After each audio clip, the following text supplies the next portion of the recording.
Hi everybody and welcome back to LegUpAbility and welcome to another podcast with myself, Dave Elijah. This week we are talking to the lovely Sara Jones Williams, who is a horse owner, a coach and a trainer for para equestrians in England. Oh, in Wales, David. Yes, in Wales. And she's here tonight to talk to us about her role as a coach of para equestrians and what she does. So, Sara, how are you? I'm fine, thanks, David. Thank you for the invite. I've been an equestrian. I was competing from the age of 3, which is 51 years plus. So there's the giveaway. I was involved with riding for the disabled, and I, from the age of 14 as a volunteer. Yes. I became a coach at 18. I was very fortunate to be mentored by the amazing late Eileen Clark, who was not only a mum to me, she was a fabulous horsewoman, but she was a fabulous advocate for those with disabilities. Yes. And she gave me the confidence to grow and coach and the enthusiasm. I'm also very, very lucky currently. I'm mentored by Sara Morland. Sara Morland has worked a lot with BD Para, RDA, Special Olympics, and now Virtus. Yes, yeah. She's a fantastic sounding board.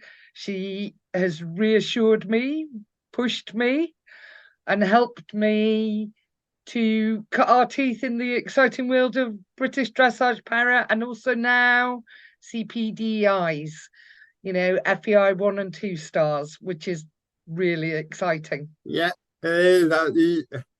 As a person who take it at your competitions, they are extremely exciting. So yes. They are.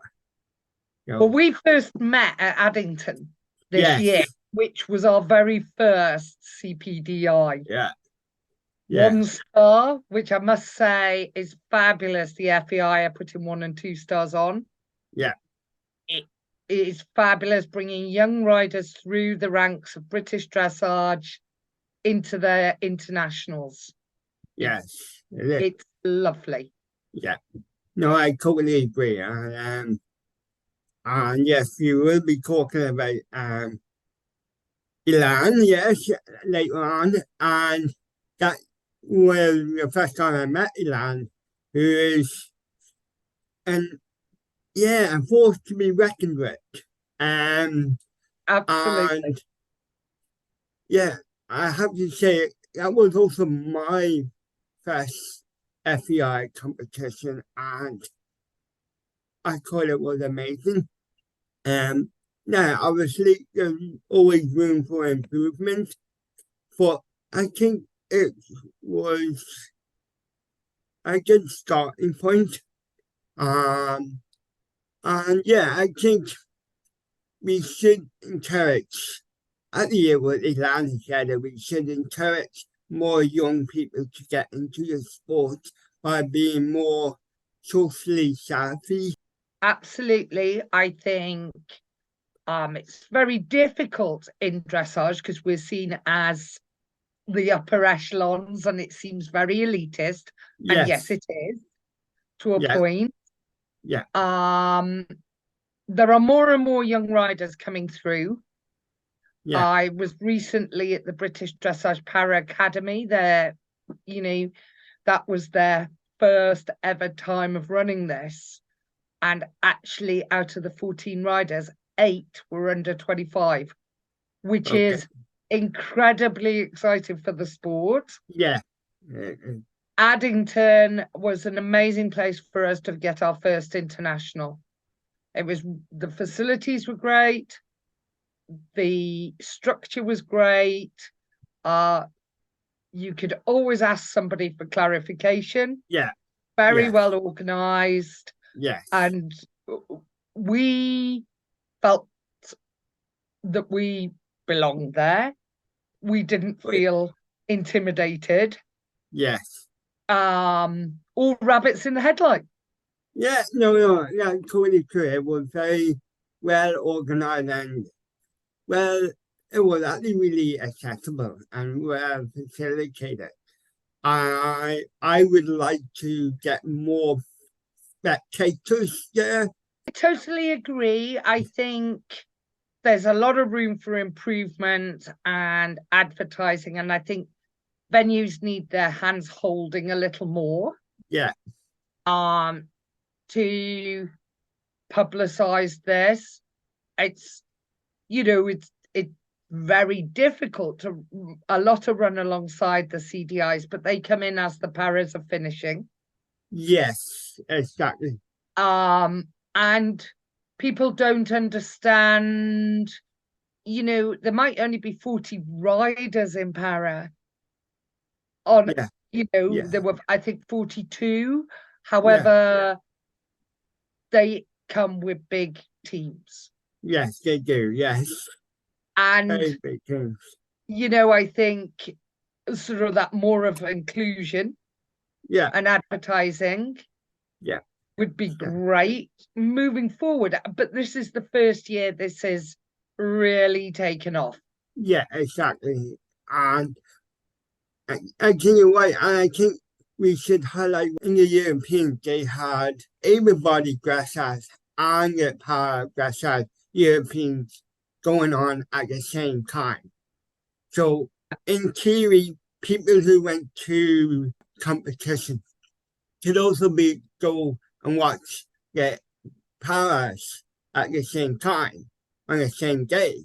We need to promote more of that inclusivity. Yeah.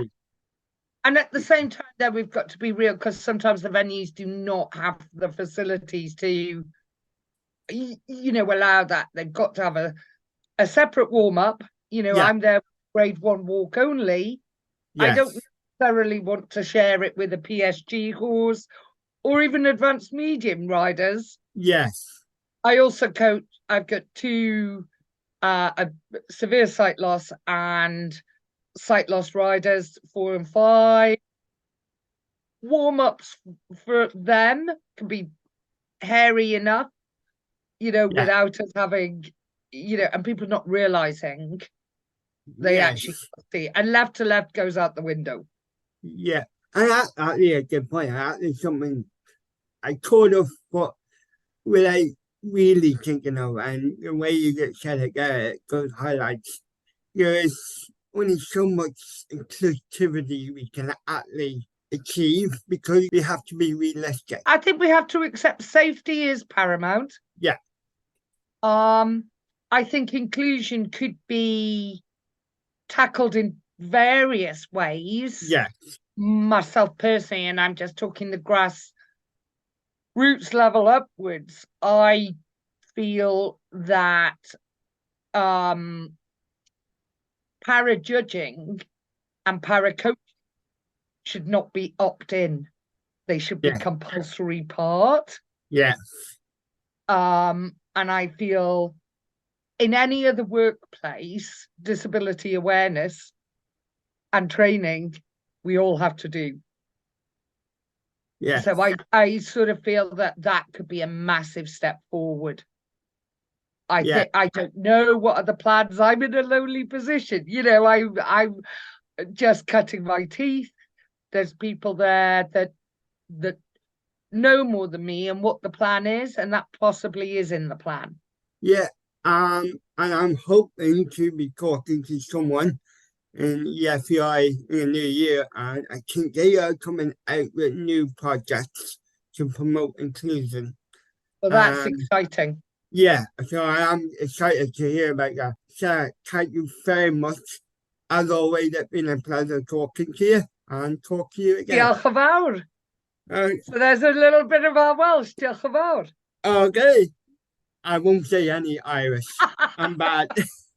Yes. No star, which is good night. Good night. Good night. Thank you very much. Bye bye. You, David. Bye. Yeah. Bye bye.